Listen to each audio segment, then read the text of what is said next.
Hello students, in the previous classes we are knowing about meaning of preference shares, types of preference shares, and meaning of redemption of preference shares, and legal requirement for legal requirement as per section 55 of Companies Act of 2013 for regarding redemption of preference shares.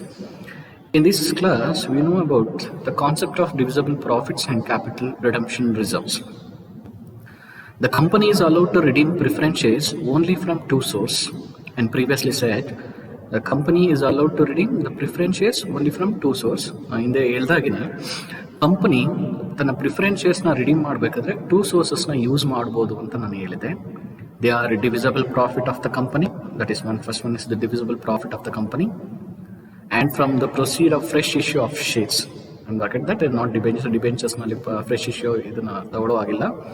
So only two ಸೋರ್ಸಸ್ನ ನಾವು use ಮಾಡ್ಬೋದು redemption of preference ಶೇರ್ಸ್ಗೆ, that is divisible profit and then proceed of fresh issue of shares made for the purpose of redemption.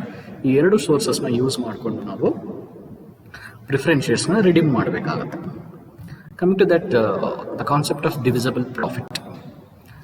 The profit or a portion of profit that can be legally distributed as a dividend to shareholders is known as a divisible profit. ಯಾವ ಪ್ರಾಫಿಟ್ನ ಅಥವಾ portion of profit ಏನು company earn ಮಾಡಿರುತ್ತೆ ಅದನ್ನ share ಹೋಲ್ಡರ್ಸಿಗೆ ನಾವು dividend ಆಗಿ distribute ಮಾಡೋಕ್ಕೆ ಇರುತ್ತೋ ಅಂತಹ ಪ್ರಾಫಿಟ್ಗಳನ್ನ ನಾವೇನಂತ ಕರಿತೀವಿ ಅಂದರೆ ಡಿವಿಸಿಬಲ್ ಪ್ರಾಫಿಟ್ ಅಂತ ಕರಿತೀವಿ. A profit or a portion of profit that can be legally distributed as a dividend to the shareholders.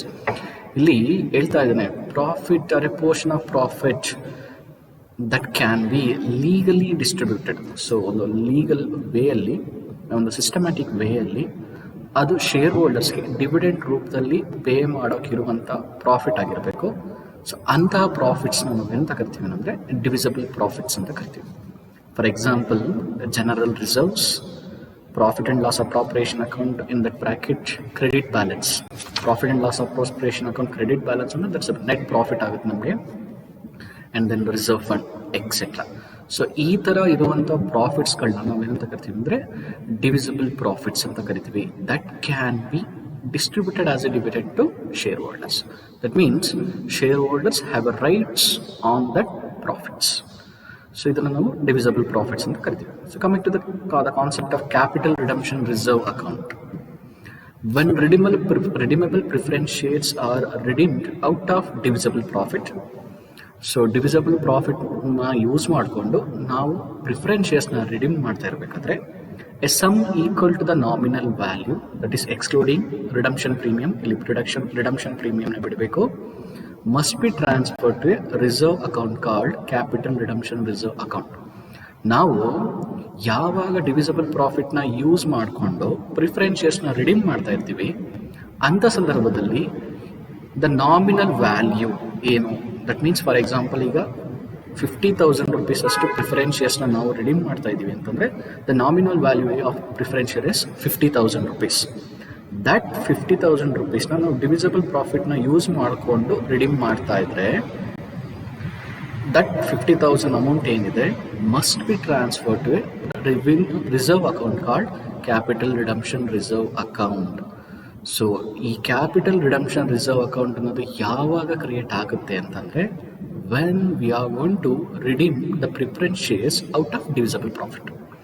Divisible ಪ್ರಾಫಿಟ್ನ ಯೂಸ್ ಮಾಡಿಕೊಂಡು ಪ್ರಿಫರೆನ್ಸ್ ಶೇರ್ಸ್ನ ನಾವು ರಿಡೀಮ್ ಮಾಡಬೇಕಾದ್ರೆ ಎಷ್ಟು ಡಿವಿಸಿಬಲ್ ಪ್ರಾಫಿಟ್ನ ನಾವು ಪ್ರಿಫರೆನ್ಸ್ ಶೇರ್ನ ರಿಡೀಮ್ ಮಾಡೋಕ್ಕೆ ಯೂಸ್ ಮಾಡ್ಕೊಂಡಿರ್ತೀವಿ, ದಟ್ ಈಸ್ ನಾಮಿನಲ್ ವ್ಯಾಲ್ಯೂ ಏನಿದೆ ಅಷ್ಟು ಏನಿಗೆ ಯೂಸ್ ಮಾಡ್ಕೊಂಡಿರ್ತೀವಿ, ಎಕ್ಸ್ಕ್ಲೂಡಿಂಗ್ ಪ್ರೀಮಿಯಂ ಅಂತ ಹೇಳ್ತಾ ಇದ್ದೀವಿ. ನಾಮಿನಲ್ ವ್ಯಾಲ್ಯೂ ಏನಿರುತ್ತೆ ಅಷ್ಟು ಅಮೌಂಟ್ನ ನಾವು ಒಂದು ರಿಸರ್ವ್ ಅಕೌಂಟ್ಗೆ ಟ್ರಾನ್ಸ್ಫರ್ ಮಾಡಬೇಕು. ಆ ರಿಸರ್ವ್ ಅಕೌಂಟನ್ನು ನಾವೇನಂತ ಕರಿತೀವಿ ಅಂತಂದರೆ ಕ್ಯಾಪಿಟಲ್ ರಿಡಂಪ್ಷನ್ ರಿಸರ್ವ್ ಅಕೌಂಟ್ ಅಂತ ಕರಿತೀವಿ. ಇದು ಯಾವ ಕೇಸಲ್ಲಾಗುತ್ತೆ ಅಂತಂದರೆ when the redemption of preference shares made out of divisible profits. So ಆಗ ಡೌಟ್ ಬರ್ಬೋದು, ಸರ್ ಎರಡು ಸೋರ್ಸಸ್ ಯೂಸ್ ಮಾಡ್ತಾ ಇದ್ದೀವಿ, both divisible profit and as well as fresh issue of shares ಅಂತ ಮಾಡಿದಾಗಲೂ ಎರಡನ್ನ ಯೂಸ್ ಅಟ್ ಎ ಟೈಮ್ ಒಂದೇ ಸಲ use ಮಾಡಿ ನಾವು ರಿಡೀಮ್ ಮಾಡ್ಬೋದು. ಸೊ ಈ ರಿಡೀಮ್ ಮಾಡಬೇಕಾದ ಇಂಥ ಸಂದರ್ಭದಲ್ಲಿ ಎಷ್ಟು ಅಮೌಂಟ್ನ ನಾವು ಡಿವಿಸಿಬಲ್ ಪ್ರಾಫಿಟಿಂದ ಯೂಸ್ ಮಾಡಿರ್ತೀವಿ ಅಷ್ಟು ಅಮೌಂಟ್ನ ನಾವೇನು ಮಾಡಬೇಕಾಗುತ್ತೆ ಕ್ಯಾಪಿಟಲ್ ರಿಡಮ್ಷನ್ ರಿಸರ್ವ್ ಅಕೌಂಟ್ಗೆ ಟ್ರಾನ್ಸ್ಫರ್ ಮಾಡಬೇಕಾಗುತ್ತೆ. And then capital redemption reserve may be used for the purpose of issue of bonus shares to the existing equity shareholders. After that capital redemption reserve account create ಆಗುತ್ತೆ. So ಆ ಅಕೌಂಟಲ್ಲಿರುವಂಥ ಅಮೌಂಟ್ನ ನಾವು ಏನಕ್ಕೆ use ಮಾಡ್ಬೋದು ಅಂದರೆ for the purpose of issue of bonus shares to the existing share holders. Fully paid bonus ಶೇರ್ಸ್ನ existing equity share ಹೋಲ್ಡರ್ಸ್ಗೆ ನಾವು ಅದನ್ನು ಇಶ್ಯೂ ಮಾಡೋಕ್ಕೆ ಯೂಸ್ ಮಾಡ್ಬೋದಾಗಿದೆ. So that's regarding the capital redemption reserve account. Coming to the next part, the divisible profits which are available for redemption of preferential. ಒಂದು ಕಂಪನಿಲಿ ಸುಮಾರು divisible ಪ್ರಾಫಿಟ್ಸ್ಗಳಿರ್ತವೆ, ನಂಬರ್ ಆಫ್ ಡಿವಿಸಿಬಲ್ ಪ್ರಾಫಿಟ್ಸ್ ಇರ್ತವೆ. ಅದರಲ್ಲಿ ಯಾವುದನ್ನು ನಾವು ಪ್ರಿಫರೆನ್ಸ್ ಶೇರ್ಸ್ನ ರಿಡಮ್ಷನ್ ಮಾಡೋಕ್ಕೆ ಯೂಸ್ ಮಾಡ್ಬೋದು ಅಂತಂದರೆ, ಯಾವುಗಳನ್ನ ಯೂಸ್ ಮಾಡ್ಕೋಬೋದು ಅಂತಂದರೆ general reserves, profit and loss appropriation account, credit balance, reserve fund, insurance fund, dividend equalisation fund, and workman compensation fund, workman accident fund, debenture redemption fund, investment fluctuation fund, and taxation reserves. ಇಂತಹ reserves ಅಥವಾ divisible ಪ್ರಾಫಿಟ್ಸ್ಗಳನ್ನ ನಾವು ಏನು ಮಾಡ್ಬೋದು, redemption of preference ಶೇರ್ಸ್ಗೆ use ಮಾಡ್ಕೊಳ್ತಾ ಹೋಗ್ಬೋದು. And then coming to that, the divisible profits which are not available for redemption of preference shares.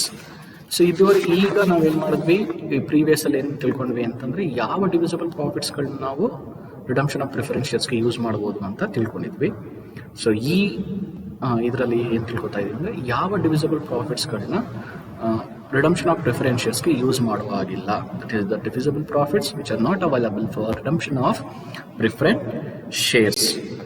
That are security premium account, security premium ಅಕೌಂಟಲ್ಲಿರುವಂಥ amount, forfeited share account, forfeited share even call ಮನಿನ ಕೊಡದೇ ಇದ್ದಾಗ company ಏನು ಮಾಡ್ತವೆ, ಶೇರ್ಸ್ನ forfeit ಮಾಡಿಕೊಡ್ತವೆ. ಅಂಥ ಸಂದರ್ಭದಲ್ಲಿರುವಂಥ amount. Then capital reserves, capital in nature ಇರುತ್ತೆ, ಯಾವುದೇ ಕಾರಣಕ್ಕೆ ಯೂಸ್ ಮಾಡುವಾಗಿಲ್ಲ. Profit prior to incorporation, company ತನ್ನ ಆ್ಯಕ್ಚುಯಲ್ ಬಿಸ್ನೆಸ್ನ ಸ್ಟಾರ್ಟ್ ಮಾಡೋಕ್ಕಿಂತ ಮುಂಚೆನೇ ಕೆಲವೊಂದು ಪ್ರಾಫಿಟ್ನ ಅರ್ನ್ ಮಾಡಿರುತ್ತೆ. ಆ ಪ್ರಾಫಿಟ್ನ ಪ್ರಾಫಿಟ್ ಪ್ರಿಯರ್ ಟು ಇನ್ಕಾರ್ಪೊರೇಷನ್ ಅಂತ ಕರಿತೀವಿ. ಅಂಥ profit. Development rebate reserves, and then debenture premium. So ಡಿಬೆಂಚರ್ನ ಇಶ್ಯೂ ಮಾಡಬೇಕಾದ್ರೆ ಪ್ರೀಮಿಯಮ್ನ ಕಲೆಕ್ಟ್ ಮಾಡಿರ್ತಾರೆ. ಪ್ರೀಮಿಯಮಲ್ಲಿ ಇಶ್ಯೂ ಮಾಡಿದಾಗ ಪ್ರೀಮಿಯಂ ಕಲೆಕ್ಟ್ ಆಗಿರುತ್ತೆ. ಅಂಥ ಪ್ರೀಮಿಯಂ ಅಮೌಂಟ್ನ ನಾವು ಇದನ್ನು ಕೂಡ ಡಿವಿಸಿಬಲ್ ಪ್ರಾಫಿಟ್ಸ್ ಅಂತ ಕರಿತೀವಿ, but which are not available for redemption of preference shares ಅಂತ ಹೇಳ್ತೀವಿ. ಸೊ ಈ ಕ್ಲಾಸಲ್ಲಿ ನಾವು ಏನನ್ನ ತಿಳ್ಕೊಂಡ್ವಿ ಅಂತಂದರೆ the concept of divisible profit ಅಂದರೆ ಏನು, the concept of capital redemption reserve account ಅದನ್ನು ಯಾವಾಗ ಕ್ರಿಯೇಟ್ ಮಾಡ್ತೀವಿ, ಆ್ಯಂಡ್ ದೆನ್ ಡಿವಿಸಿಬಲ್ ಪ್ರಾಫಿಟ್ಸ್, ಯಾವೆಲ್ಲ ಡಿವಿಸಿಬಲ್ ಪ್ರಾಫಿಟ್ನ ನಾವು ರಿಡಮ್ಷನ್ ಆಫ್ ಪ್ರಿಫರೆನ್ಸ್ ಶೇರ್ಸ್ಗೆ ಯೂಸ್ ಮಾಡ್ಬೋದು, ಆ್ಯಂಡ್ ಮೋರ್ ಓವರ್ ಯಾವುದೆಲ್ಲ ಡಿವಿಸಿಬಲ್ ಪ್ರಾಫಿಟ್ಸ್ನ ನಾವು ರಿಡಮ್ಷನ್ ಆಫ್ ಪ್ರಿಫರೆನ್ಸ್ ಶೇರ್ಸ್ಗೆ ಯೂಸ್ ಮಾಡುವಾಗಿಲ್ಲ ಅನ್ನೋದನ್ನು ತಿಳ್ಕೊಳ್ತಾ ಇದ್ದೀವಿ. Thank you.